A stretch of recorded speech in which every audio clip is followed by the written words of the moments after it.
Aslında önemli diye tanımlanan bir aşamadan da geçiyoruz gözler. Bir yandan da mecliste öncesinde Barış ve Demokratik Toplum grubunun o tarihi eylemine de şahitlik ettik. Öncelikle gelinen bu aşamayı nasıl ele almak gerekiyor?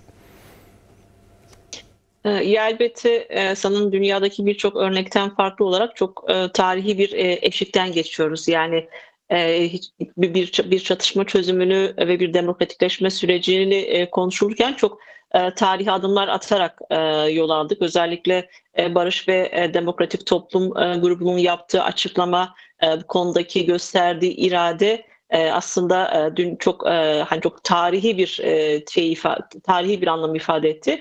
Tabii bunun paralelinde mecliste bir komisyonun kurulması ve Türkiye'nin aslında bu demokratikleşme sürecini tartışması, Kürt sorunun demokratik çözümünü tartışması ve bizim hani Demokratik Toplum, Barış ve Demokratik Çözüm grubunun şeyinde de ifade ettiği gibi hani kendi açıkladıkları basın metninde ifade ettiği yine Sayın Öcalan'ın videolu mesajında da geçen demokratik entegrasyon yasaları ya da pozitif entegrasyon yasalarının tartışılması bu sürecin gidişatı ve aslında hani demokrasi güçlerinin, Kürt halkının iradesinin Türkiye'nin yönetim sistemine yansıması, ülkenin demokratikleşmesi ve farklı kimliklerin, kültürlerin tanınması açısından elbette ki önemli bir adım olacaktır. Bu anlamıyla parlamentoya çok daha büyük bir görevin düştüğü bir zaman dilimindeyiz. Yani aslında bütün toplumsal kesimlerin bir haliyle oy verdiği ve iradesinin meclise yansıdığını düşündüğümüzde sözün ve iradenin bu parlamento üzerinden şekillenmesi, yine işte yasal sürecin, mevzuatın parlamento üzerinden şekillenmesi ve halka mal edilmesi elbette ki bütün çatışma çözümü yani dünya örneklerinde de bu hep böyle yürüdü ve Türkiye ve Kürdistan örneğinde de parlamentonun rolü ve elbette ki önemli ve aslında biz yaptığımız halk buluşmalarında ve yani o toplantılarda da bu hep öne çıktı. Yani bu konuda somut adımın atılması, işte ne derler? Toplumun ikna olması, yani bizim hani güven artırıcı adımlar dediğimiz toplumu ikna eden bu konuda evet parlamentoda da yasal zeminde de yönetim düzeyinde de kimi değişikliklerin olacağı hissiyatın oluşması açısından özellikle parlamentoda kurulacak olan komisyon elbette ki önemli bir role sahip olacaktır.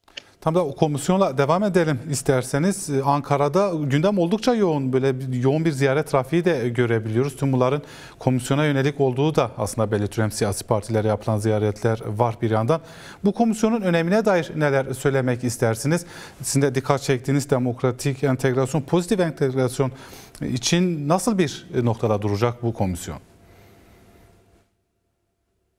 Ya şimdi şöyle aslında Kürt sorunun demokratik çözümünde hani Sayın Öcalan İmralı'ya geldiğinden beri de aslında çok uzun süredir çözüme her yaklaştığımız süreçte Türkiye Büyük Millet Meclisi bir irade olarak hep işaret etti. Yani aslında bir çözüm gelişecekse bunun parlamentodan başlayacağı, topluma parlamentodan mal edileceği üzerinde çok ciddi önerileri oldu. Bu 2013 sürecinde de böyleydi, onun öncesinde de böyleydi.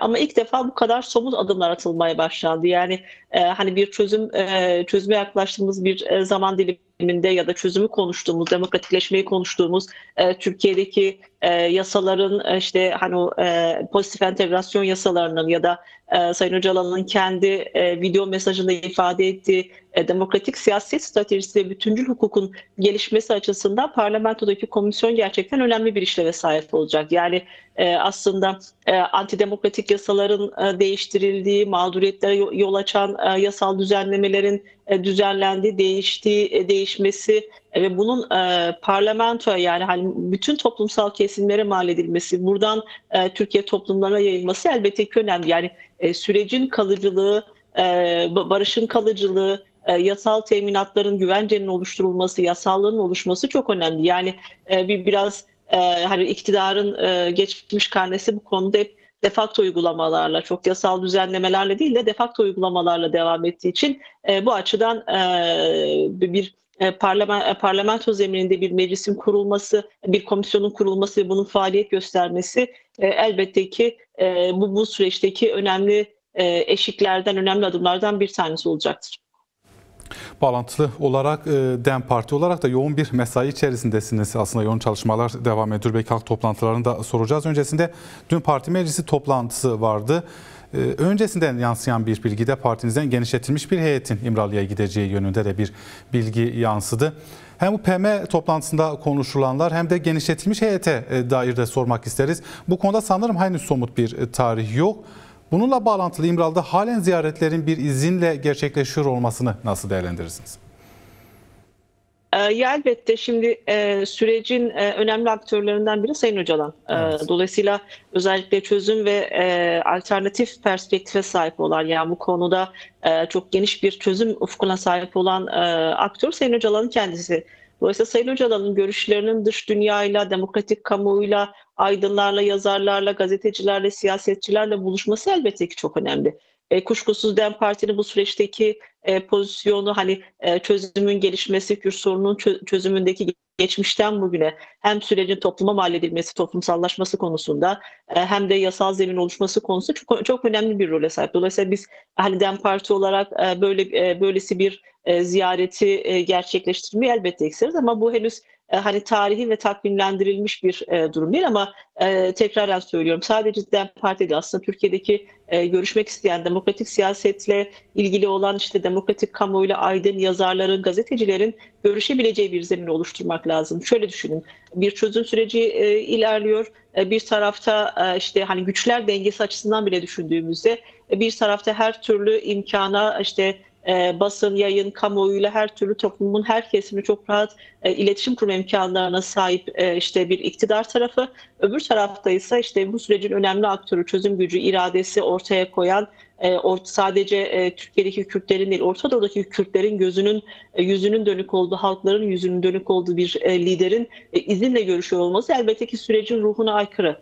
Dolayısıyla bunun önünün açılması, yani hani bizim tecrit koşullarının kaldırılması, demokratik kamuoyuyla temaslarının sağlanması elbette ki bu sürecin gelişmesi, güçlenmesi, kalıcı hale gelmesi açısından önemli. Dolayısıyla bütün toplumsal kesim, mesela kadınların, gençlerin gidip görüşebileceği, tartışabileceği, bu konuda Sayın Öcalan'ın fikirlerini dinleyebileceği zeminlere yaratmaya ihtiyaç var. Yani Orta Doğu'da bir barışın gelişmesi, Türkiye'deki bu demokratikleşme sürecinin daha kalıcı hale gelmesi açısından elbette ki önemli.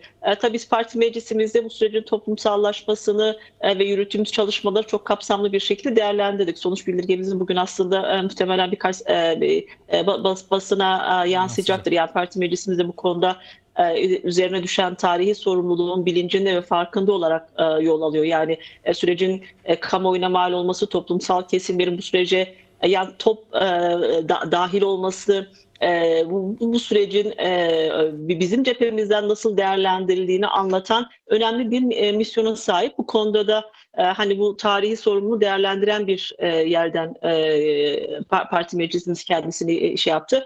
Sonuç bildirgesi zaten bugün gün içerisinde bir aksilik olmazsa basın ve kamuoyuyla paylaşılacaktır. Değerli Ebru Günay, son olarak barış ve demokratik toplum buluşmalarını da sormak isteriz. Yansıyan verilere göre şu ana kadar 140 noktada en az 1500 toplantı gerçekleştirildi. Bu on binlerle bir araya gelmek anlamına da geliyor. Öne çıkan temel mesajlar, halkın soruları, kaygılarına dair neler söylemek istersiniz bu toplantılarda?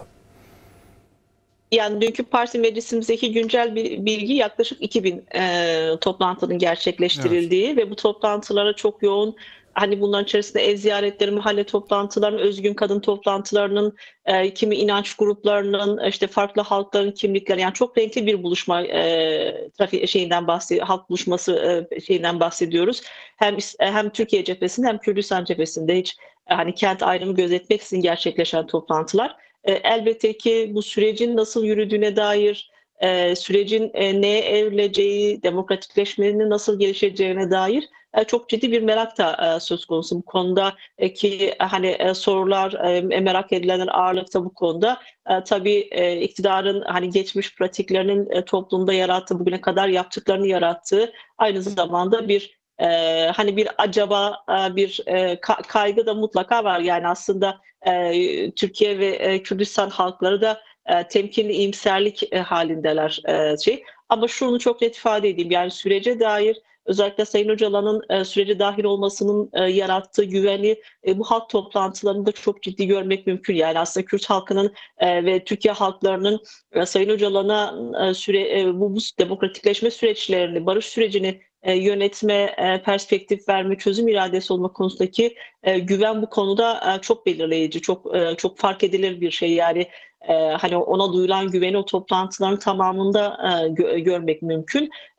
Tabii ki herkes hani demokratikleşmenin gelişmesi, güven artırıcı adımlar, tabii cezaevlerindeki yaşanan durum bu konudaki temel meselelerden bir tanesi. Yine işte kayyum gaspları gibi çok temel meseleler bir tanesi var ama biz hani hep şunu ifade ettik, bu süreç başladığından beri ifade ettik. Elbette ki bizim için mücadele şimdi başlıyor. Bu aynı zamanda bir demokrasi mücadelesi, bu aynı zamanda bir demokratikleşme, bir arada ve halklarla eşit yaşamanın mücadelesi. Yani bir inşa sürecini, bir demokratik değişim ve inşa sürecini aynı zamanda ifade ediyor. Dolayısıyla buluştuğumuz her toplumsal kesime de sorumluluğun hepimizin ortak bir sorumluluk olduğunu ifade ediyoruz. Yani sonuçta barış kendiliğinden gelişmez. Bu bir inşa sürecidir. Demokratikleşme kendiliğinden gelişmez. Bu bir inşa sürecidir. Bir bilinç yaratma sürecidir.